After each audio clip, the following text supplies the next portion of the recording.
Você acompanha a partir de agora Cuidados Paliativos, com Dr. Samir Salman.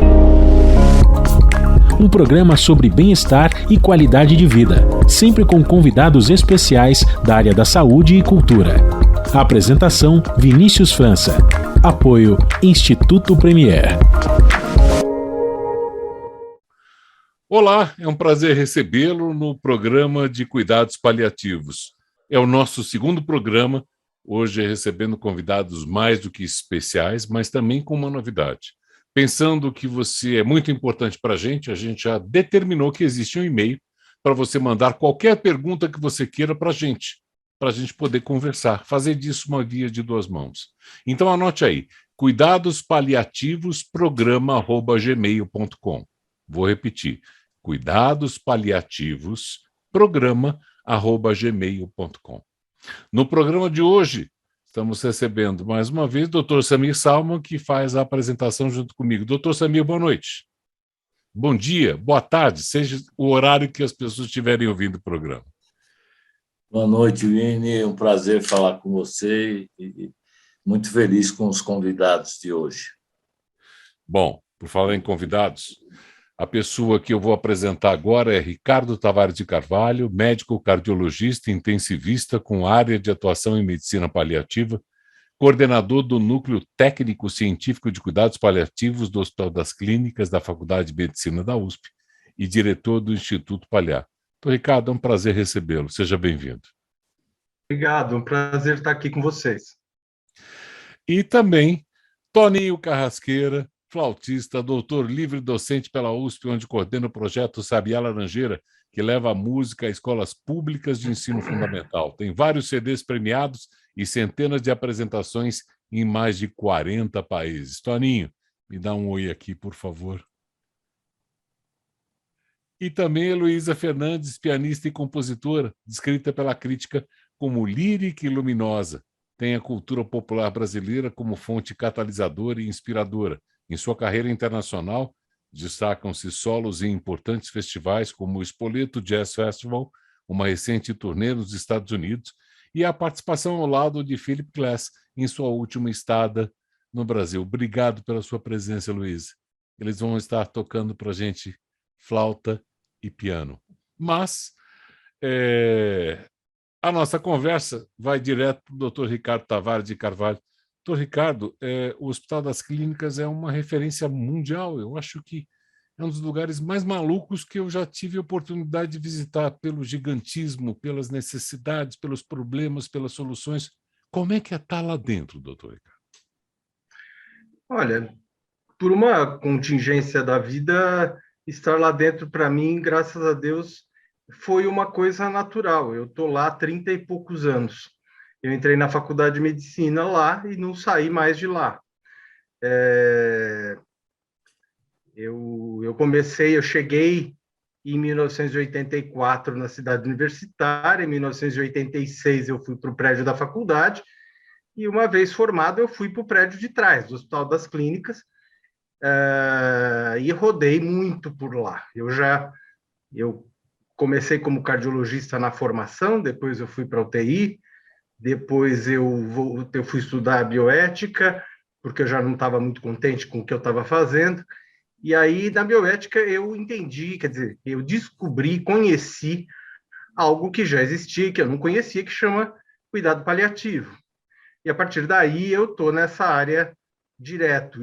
Essa história começou em 2006, e eu estou fazendo isso até hoje. E agora no HC de volta, porque eu tive no INCOR um tempo, eu dei início a uma sistematização dessa assistência, que depois se tornou um polo de ensino, e agora nós estamos transformando também num polo de pesquisa, que são os 3 pilares aí da universidade. Doutor Samir Salman, como é que o senhor conheceu o doutor Ricardo? Foi, acho que em torno de 2008 a gente trabalhou, mas foi num congresso de bioética. Eu conheci o doutor Ricardo através da doutora Maria Goretti e tivemos a oportunidade de trabalhar muito junto, e o Ricardo ajudou muito na consolidação do Hospital Premier. E o Ricardo ele tem um papel fundamental nos cuidados paliativos brasileiros, e como você explicou no começo do programa, o Hospital das Clínicas é o maior complexo hospitalar da América Latina. Então, a responsabilidade de trazer o cuidados paliativos para dentro do hospital, das clínicas, a meu juízo, foi... Muita gente ajudou, mas, com certeza, o doutor Ricardo tem uma participação importantíssima. Eu gostaria de perguntar para ele que a gente está vivendo um momento de holofotes nos cuidados brasileiros. E eu acho fundamental essa tribuna que a gente está conquistando. Eu acho que qualquer espaço que a gente construir para dialogar com a sociedade vai ser fundamental, porque eu acho que a sociedade precisa de esclarecimento. Eu gostaria que você me explicasse o que são os cuidados paliativos, de uma maneira para que a população, os ouvintes da rádio, nos entendesse. Tá. Cuidado paliativo é um jeito de fazer medicina que vem agregar àquela medicina que a gente conhece, ouve falar, do médico, do hospital, da máquina, do aparelho, da cirurgia, da modernidade, num centro onde isso é de excelência, como o HC, onde eu tenho a felicidade de estar, e participei de tudo isso. Eu estava no Instituto do Coração quando foi desenvolvido o coração artificial, os transplantes. Eu vivi isso na pele, lá, vendo os primeiros pacientes. Quer dizer, e tudo isso trouxe um enorme conhecimento. Mas eu sempre tive uma coisa dentro de mim, de que a questão do indivíduo doente, para além da sua doença e das máquinas, tinha uma importância. E toda a minha informação, de alguma forma, negligenciou isso. E aí a gente vai ficando velho e chega uma hora que a gente fala assim, eu tenho que fazer o que faz sentido na vida. E aí eu fui procurar uma outra coisa, que eu não sabia o que era. E os caminhos não foram... Eu fui para administração hospitalar e não era. Eu fui para medicina esportiva e não era. E aí eu fui para bioética e aí eu descobri um negócio que chamava cuidado paliativo, que eu não sabia o que era. Eu falei, para tudo, o que é isso? E eu falei, é isso que eu quero. Quer dizer, é uma forma de fazer medicina, mas que olha e que é centrada na pessoa, que é voltada para as necessidades das pessoas como pessoas, para além da tecnicidade médica, não excluindo a tecnicidade médica. E à medida, eu sou meio, no Brasil, assim, um pouco dinossauro já nessa história, porque o desenvolvimento de estudo veio a partir de 2005. Eu entrei na história do cuidado paliativo em 2006 para 2007. Então, assim, eu acabei pegando a onda sem saber onde eu estava subindo, quer dizer. E aí, como aquilo tinha todo sentido, a gente vai se desenvolvendo e descobre, e com o desenvolvimento do conhecimento, que esse tal cuidado paliativo, para além de fazer uma prática médica melhor, resgatando aquilo que o médico é, que é um indivíduo, aquele médico de antigamente, da maleta na casa, da pintura do Picasso, enfim. Além disso, mais modernamente, isso se tornou uma forma, um modelo para que a gente possa prestar um cuidado ao sofrimento humano, seja lá qual for, não só no problema de saúde, mas na vulnerabilidade, na fragilidade, no sofrimento social, que a gente está aí vendo escancarado. Quer dizer, então, é um modelo que veio da prática médica, mas é algo que se aplica ao cuidado humano, de um sentido mais amplo. Deixa eu te fazer uma pergunta, Ricardo. Como seria o diálogo do doutor Ricardo paliativista com o doutor Ricardo intensivista? Mas ele responde isso daqui a pouquinho, Tamir. Eu vou pegar o carinho que ele falou que tem e vou pedir para o Toninho e para a Heloísa apresentar a primeira música da noite, que é o Carinhoso do Pixinguinha, que eu acho que tem muito a ver com essa descoberta do que o cuidado paliativo pode fazer na vida das pessoas e dos familiares. Com vocês, Toninho Carrasqueira e Heloísa Fernandes.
Muito bem, estamos de volta com o programa Cuidados Paliativos na Rádio Brasil Atual.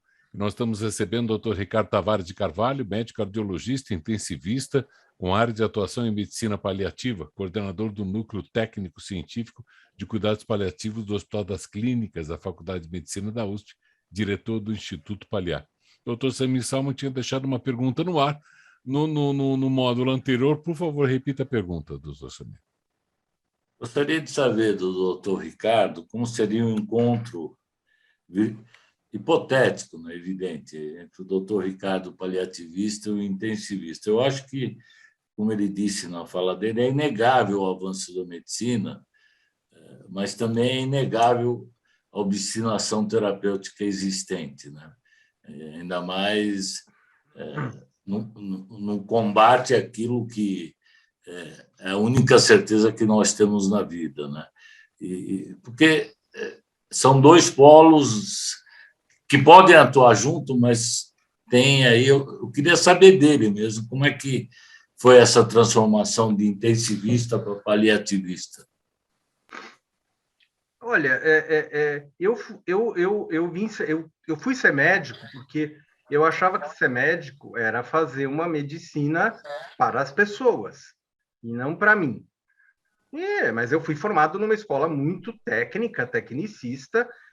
Eu desde sempre soube que eu queria fazer clínica e para mim a forma de ajudar mais era fazer o que era mais complicado. E para mim era cardiologia.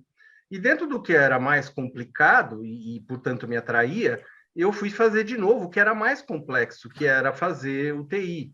E a minha formação da UTI foi na UTI mais complicada do INCOR, que é um dos hospitais mais complicados. Então, assim, eu adquiri um conhecimento médico enorme. E, assim, eu perdi medo de doente grave. Qualquer. Porque eu fui preparado para isso. Mas, a partir do momento que teu conhecimento chega num determinado nível, e já, como eu falei, a gente fica velho, quer dizer, você começa a escutar a voz interior de que eu não estava ajudando ou fazendo o que eu me propunha a fazer de uma maneira completa, porque as pessoas ficavam à margem. A doença não, mas as pessoas sim. E aquilo me desagradou, me decepcionou, me desanimou, e aí eu fui atrás e descobri esse outro lado. Hoje, o paliativista e o intensivista, em primeiro lugar, eles são pessoas juntas e separadas. Assim, nada é separado. A separatividade é ilusória, já diz a filosofia. Um serve ao outro. O conhecimento técnico médico que eu tive como cardiologista intensivista me ajuda demais a fazer cuidado paliativo e ter clareza clínica sobre o que está acontecendo com os doentes.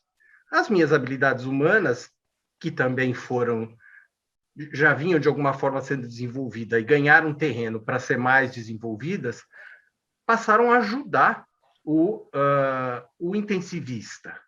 Então, houve uma intersecção entre as duas coisas de mais ou menos uns 5 anos em que eu era as duas coisas. Os intensivistas achavam que eu tinha enlouquecido. E os paliativistas estavam aparecendo. Então, assim, como eu peguei a coisa aparecendo.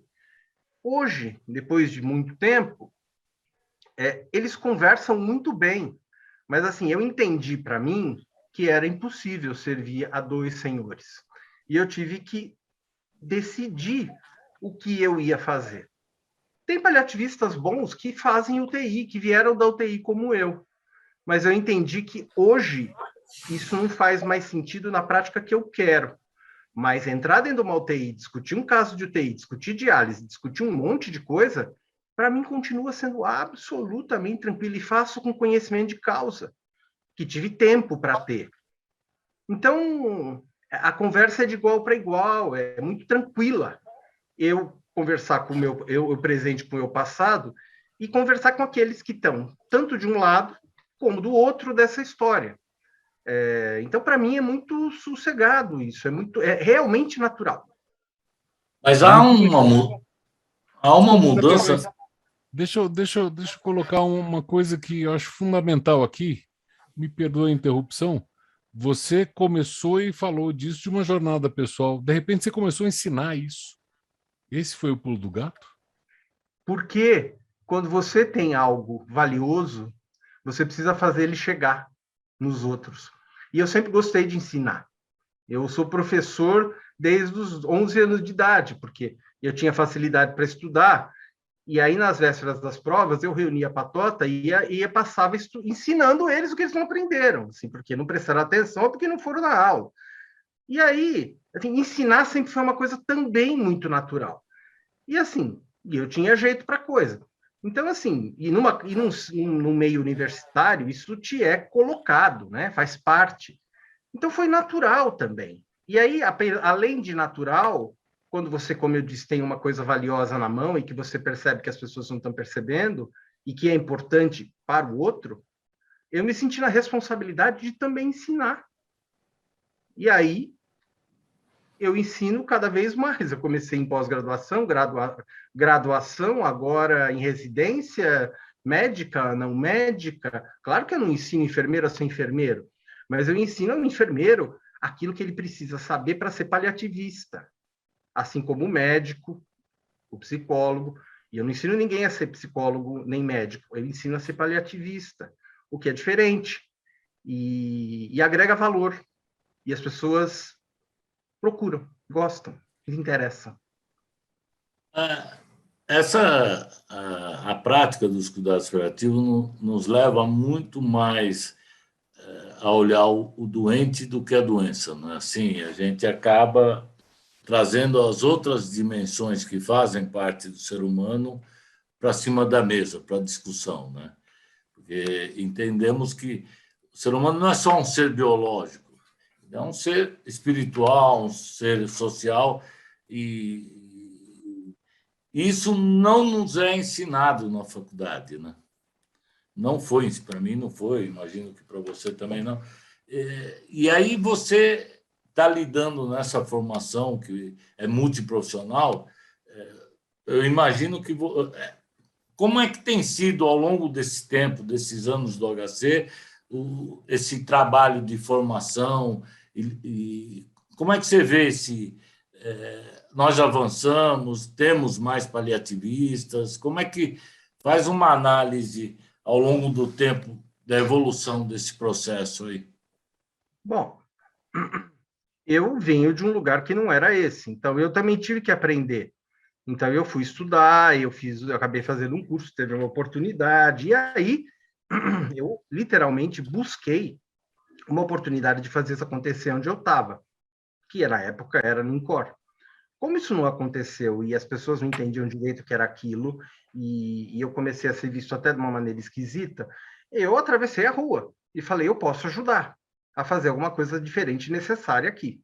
E a hora que você começa a fazer a prática, quando você tem um ensino na veia, é uma coisa natural. Então, eu começava a ensinar as pessoas a partir do que eu escrevia.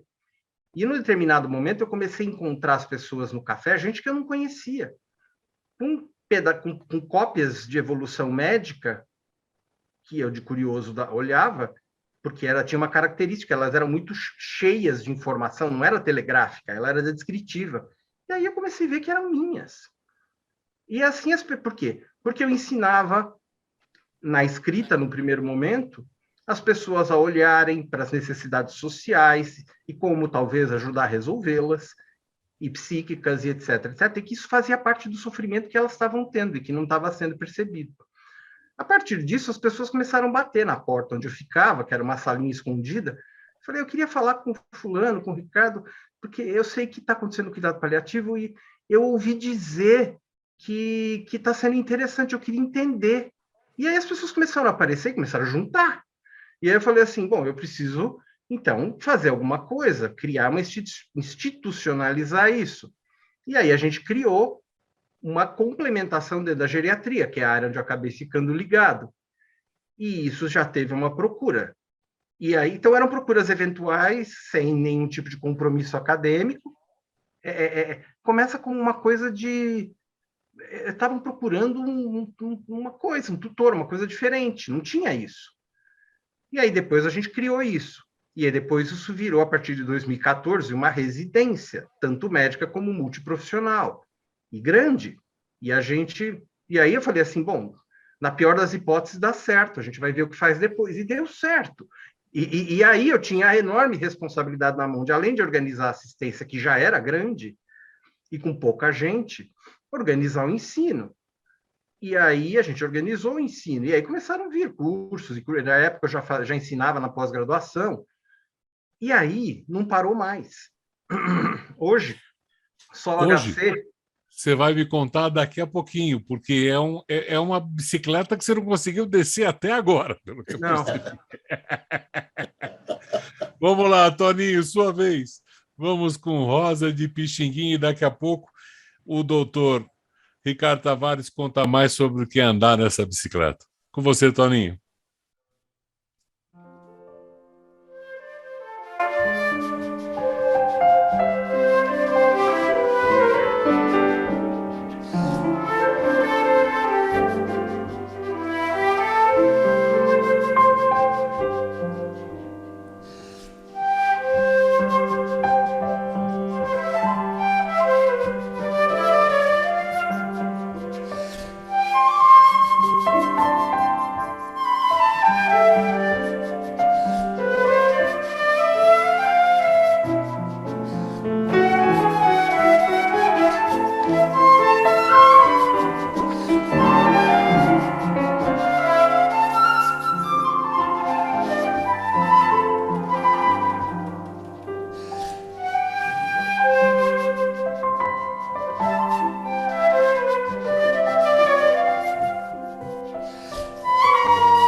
Enquanto o Ricardo Tavares liga o microfone dele, que eu sei que ele tem umas coisas para responder, né, Samir, sobre a história da bicicleta, que ele começou a ensinar e não parou até hoje, não é verdade, Samir?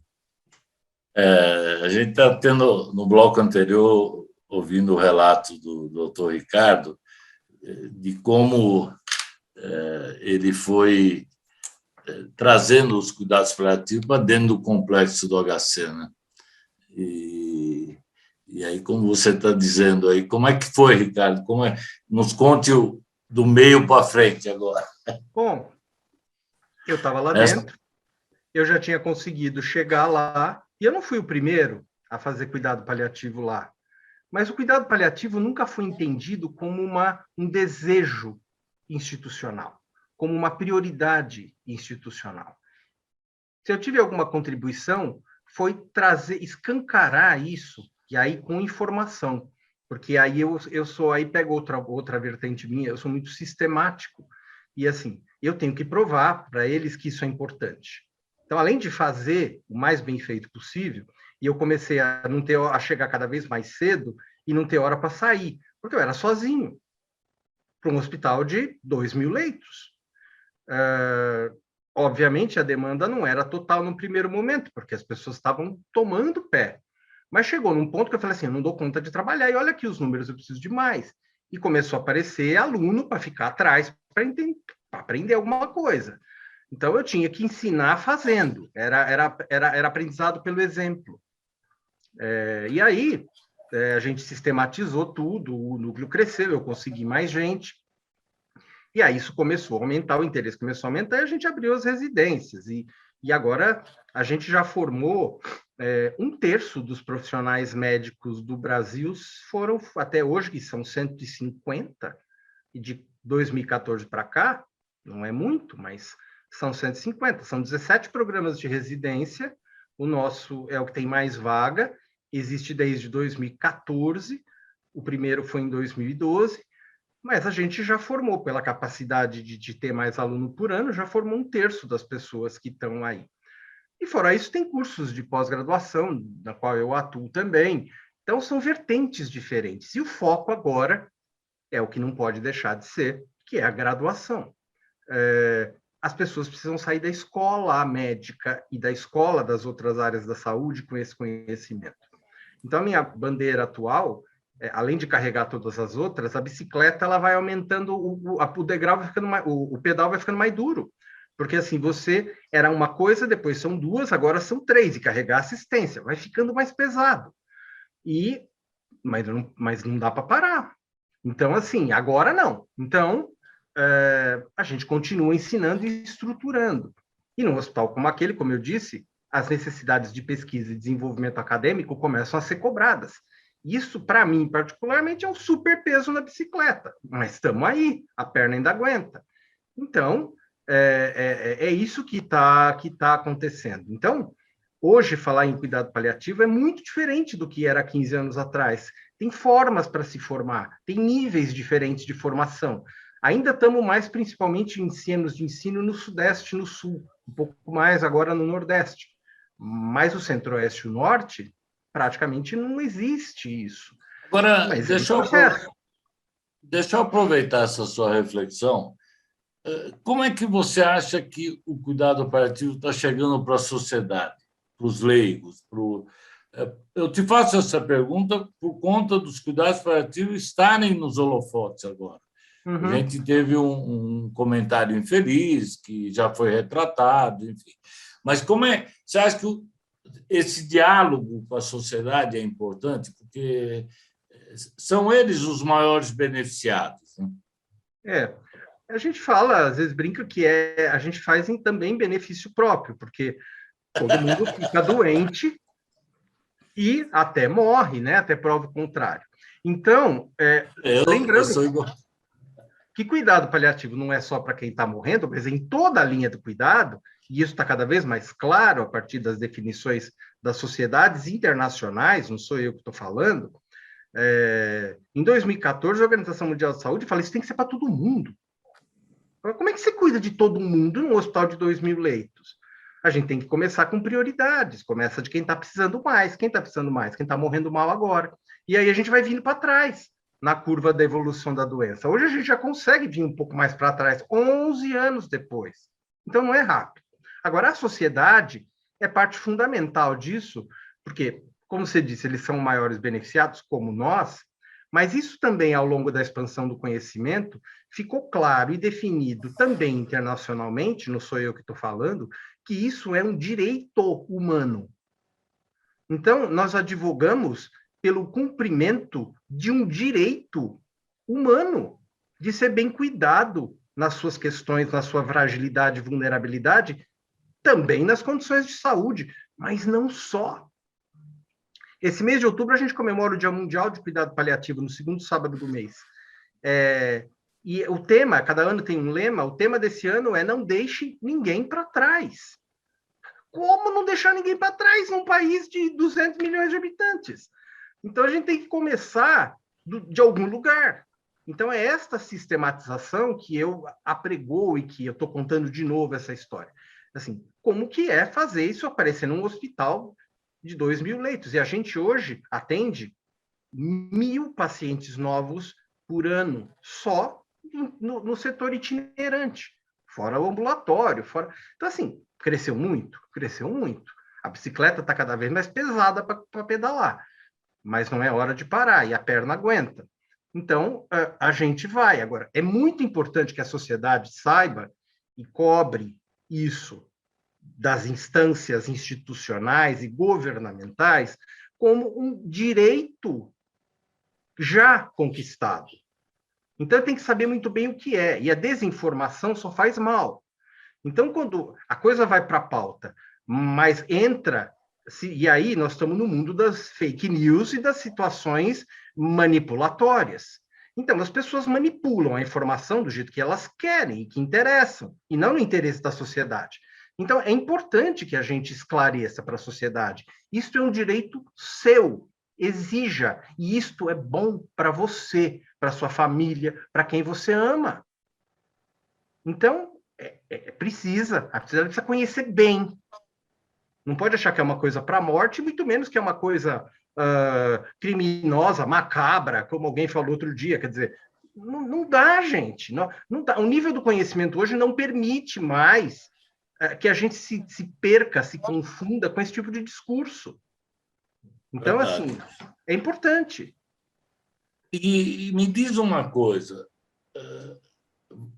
Inevitavelmente, o HC também sofreu as consequências da pandemia. Me conta um pouco qual foi o papel dos cuidados paliativos dentro do Hospital das Clínicas. Como é que a equipe se posicionou? O que vocês contribuíram para a humanização, para o melhor atendimento do paciente? Bom, é isso aí. Não deixe ninguém para trás, e ainda mais uma pandemia. Já, Ricardo Tavares de Carvalho vai responder essa pergunta. Agora, nós vamos com Juventude Saudosa de Amador Pinho, aqui no programa Cuidados Paliativos.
Voltamos com o programa Cuidados Paliativos aqui na Rádio Brasil Atual. Ricardo Tavares de Carvalho estava com uma encomenda do Samir muito clara. O doutor Samir perguntou como é que foi viver essa época de pandemia e cuidados paliativos dentro do HC. Doutor Ricardo, por favor.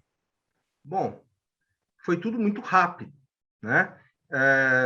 Eu sou bom de data, então, assim, a gente, em dezembro, começou com uma coisa lá na China, que ninguém achava que ia dar em nada, e aí começou um negócio avassalador, que chegou na Europa e na Itália, e aí, em 12 de março, eu me lembro bem, chegou aqui, o primeiro caso no Brasil apareceu em dia 26 de fevereiro. No dia 12 de março, veio um relato concreto de um professor, inclusive, da faculdade, sobre o que estava acontecendo na Itália. Em seguida, a coisa estourou nos Estados Unidos. O governo do estado já tinha falado para o HC em janeiro, falou assim, vocês vão ser responsáveis por tentar ajudar a segurar o sistema de saúde na região metropolitana de São Paulo. A saúde no mundo está estourando. Tinha estourado já na Itália, naqueles mesmas semanas estava começando a estourar nos Estados Unidos, Nova York, a capacidade, aquela coisa de pôr corpo no caminhão. Quer dizer, e aí era assim, vai acontecer aqui, não pode, nós não podemos, nós temos que fazer o máximo. Bom, e aí em 30 de janeiro já começou um constituído comitê de crise para cuidar dessa situação. E aí, assim, era uma doença desconhecida, pense que discutir isso em janeiro de 2020, em fevereiro. E um belo dia isso começou a chegar perto, e aí o HC teve um plano de se mobilizar, a maior mobilização da história, todos os doentes com Covid ficavam num prédio, os outros ficavam nos outros prédios, trocar doente de lugar. Foi uma loucura. E no meio dessa situação, eu me lembro bem, no dia 23 de janeiro, eu falei assim, meu Deus, vai morrer gente demais, nós vamos ter que segurar as pontas, as pessoas vão estar isoladas das suas famílias, elas vão morrer com medo, sozinhas, e a gente não sabe nem se vai dar conta de atender todo mundo. Eu entrei na sala do comitê de crise, eu falei assim, eu só preciso falar uma coisa, eu posso ajudar. E eu tenho como ajudar. A discussão era se andava no corredor da direita para a esquerda, ou da direita para a esquerda para a direita, para não misturar quem tinha não sei o quê, com quem não tinha não sei o quê, se ia guardar máscara no saquinho de pipoca ou no saquinho de plástico. Assim, a discussão era num nível... Eu falei assim, eu posso ajudar a aliviar o sofrimento das pessoas. E eu precisei, nessa época, eu me lembro que foi uma insônia produtiva, quer dizer, aquilo estava tão louco na minha cabeça que eu não dormia aquela noite para bolar um plano, uma proposta, do dia 24 para o dia 23 para o dia 24 de março. E eu apresentei isso no dia seguinte, mas como era muito complexo, assim, passou de um tempo, as pessoas começaram a trocar mensagem no WhatsApp e falar do saquinho de pipoca de novo. Então, assim, eu falei, eu preciso voltar amanhã e depois. Na terceira, eu consegui condensar a minha energia e dizer, é assim. E as pessoas falaram, e aí você tem que ter um certo prestígio, né? Já tinham 10 anos de história tendo feito acontecer. Então, as pessoas acreditaram. Tá bom. Eu falei, eu preciso de uma unidade, eu preciso de leito. E aí nós tivemos, em 15 dias, a partir desse plano, a partir desse dia, em 15 dias, a gente tinha uma unidade com 24 leitos funcionando, com equipe médica, de voluntários que a gente conseguiu. Conseguimos doação para um projeto de comunicação à distância com tablet e celular. Conseguimos apoio de uma startup para ter robô de telepresença para evitar que a equipe entrasse no quarto. Desenvolvemos uma linha telefônica 24 horas e montamos uma escala para ajudar os médicos a lidar com situações difíceis de comunicação, de fim de vida. Aliás, afinal, a nossa especialidade era fim de vida, não nessa doença. Mas, assim, e os leitos, e a possibilidade de depois cuidar das pessoas no luto. E a gente tem feito isso ainda. Então, nós tivemos a oportunidade de atender entre março, na verdade começou dia 8 de abril, então foi de 25 de março a 8 de abril, no dia 8 de abril começou, e nós tivemos a possibilidade de atender 500 pessoas em cuidado paliativo com doença terminal, porque iam ser velhos e pacientes já com doenças, eram esses que iam aparecer de monte, e esses que iam morrer de monte, e que iam morrer mal, ocupando um recurso que não ia os ajudar. Então a gente bolou uma estratégia para separar esses doentes. E a gente atendeu 500 doentes. Isso representa talvez 1/3 do montante que precisasse. Mas a gente trabalhou loucamente e talvez não conseguisse mesmo atender mais. E nem todos foram reconhecidos, porque é uma doença aguda, não vai indicar cuidado paliativo, é uma doença, escuta, mas está escapando pelos dedos. Pelo menos aborda o sofrimento delas, deixa a família ter um contato possível, vamos organizar esse final, vamos organizar como é que dá notícia, nós treinamos como dar notícia de óbito, como dar boletim, fizemos um treinamento gravado para os médicos aprenderem como falar de uma forma menos agressiva, porque era tudo muito rápido. E assim, era pá, um atrás do outro. Então, a gente conseguiu, o HC conseguiu segurar as pontas do sistema de saúde na região metropolitana. A situação não explodiu na primeira onda e nem na segunda, que foi pior. A gente se mobilizou, trabalhou, dividiu a equipe, que já era pequena, em duas. Uma parte ficou no não Covid e outra parte ficou no Covid. Então, a bicicleta, que já estava dura, aumentou muito, com uma cereja na ponta do nariz, outras duas na cabeça e uma banana de pé. E assim, e teve que dar certo, e deu. E a gente mobilizou residente, mobilizou tudo. Treinamos, trabalhamos, atuamos, inventamos. Eu não posso dar remédio toda hora. Eu tenho que economizar IPI, porque ia faltar avental, não faltou, mas teve lugar que faltou. Então, a gente também tinha que pensar num jeito de estar próximo sem poder estar junto, para não gastar avental e para poder atender todo mundo. Então, foram enormes os desafios. E a gente simplesmente meteu as caras e fez porque isso era importante para as pessoas. E deu muito, muito certo. A gente publicou um livro, saiu agora em julho, contando essa história. Contando essa história da mobilização, os casos, e como é que a gente se cuidou para dar conta. Porque as equipes ficaram destruídas e o estresse psíquico ainda está prevalente nos profissionais de saúde e em todo o mundo. Mas a gente tinha que aguentar. A bicicleta de todo mundo ficou muito dura, não foi só a minha. Agora, eu tive que, de uma certa forma, era meu papel de dizer como se pedala, porque pedalar bicicleta dura eu já sabia. Então, é assim que faz e vamos para frente, porque tem que aguentar. Então, assim, foi uma aventura, mas, assim, foi um filme de suspense, assim, com momentos que a gente achou que pudesse ser de terror, mas não foi. Foi de ação e um pouco de suspense, porque o desconhecido estava posto. É impossível não falar primeiro o obrigado. Obrigado pelo seu trabalho, doutor Ricardo, foi fundamental. Sabia? É comovente, né? É comovente a gente ver que o Sistema Único de Saúde brasileiro foi capaz de segurar a pandemia, né? Isso a gente tem que ressaltar, porque atrás do Sistema Único a gente sabe das mazelas, da precariedade, enfim, mas existem profissionais valorosos, né? Que colocaram em prática aquilo que aprendem na teoria, né?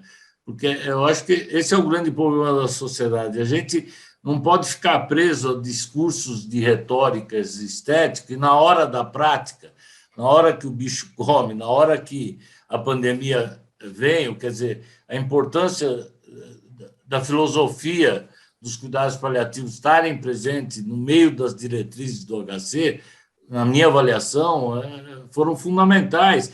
Porque essa pandemia, além de todas as sequelas que ela trouxe uma coisa muito dolorosa, que foi a quebra da liturgia dos ritos de despedida. Não é pouca coisa você imaginar que o teu ente querido está lá no leito e você não poder estar do lado dele. Quer dizer, se a gente for aquilatar isso em termos de sofrimento, é uma coisa incalculável, né? Eu acho que por trás da pandemia da Covid-19 tem uma pandemia psíquica, o Ricardo pode até nos dizer isso, e ele está, através do relato dele, você percebe o grande sofrimento, a grande mobilização dos profissionais liderados por ele no HC, mas isso foi a um custo também.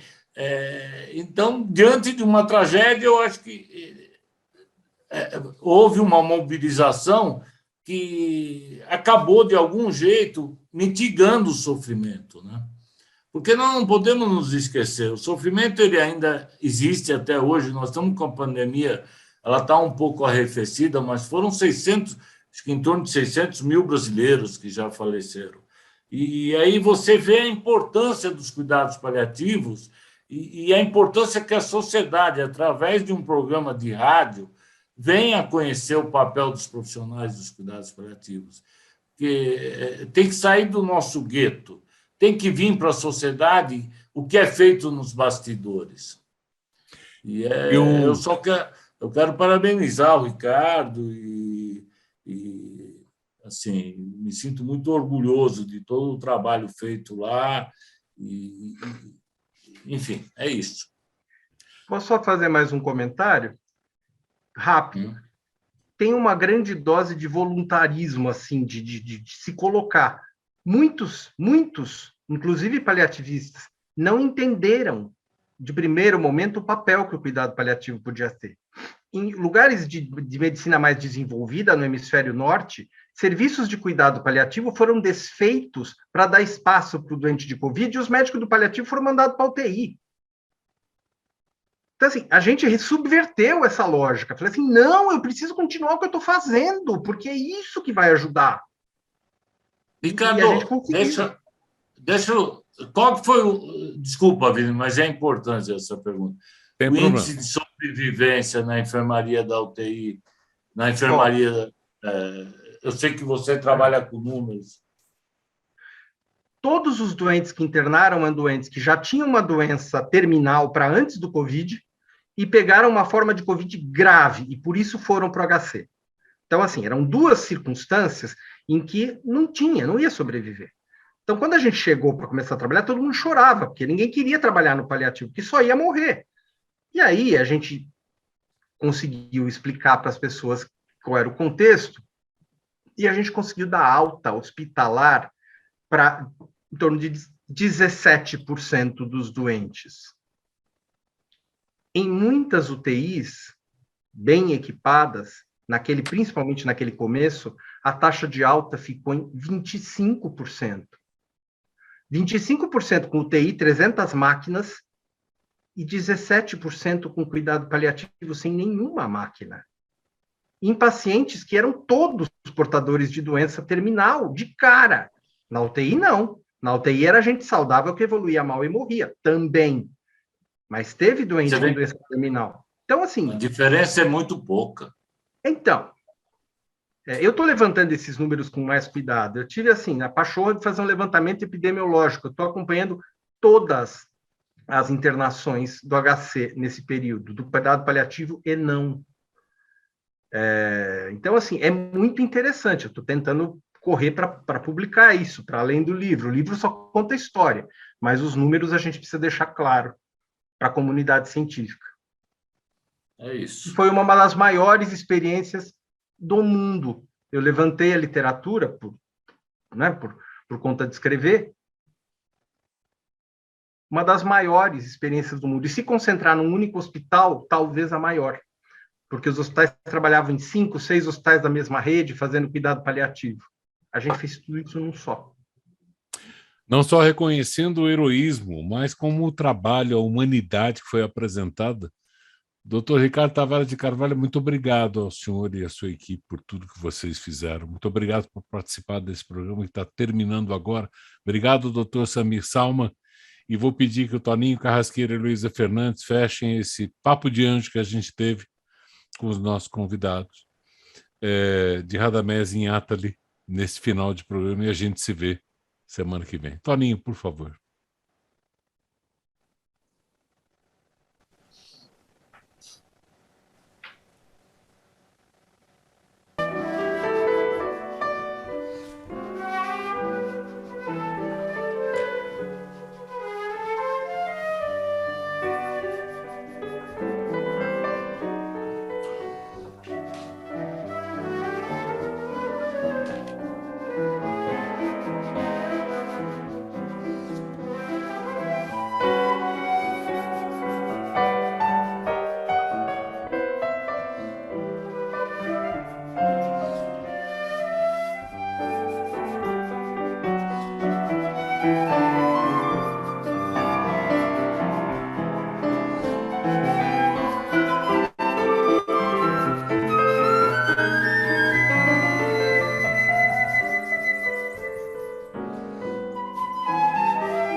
Você acompanhou Cuidados Paliativos, com Dr. Samir Salman. Um programa sobre bem-estar e qualidade de vida, sempre com convidados especiais da área da saúde e cultura. Apresentação: Vinícius França. Apoio: Instituto Premier.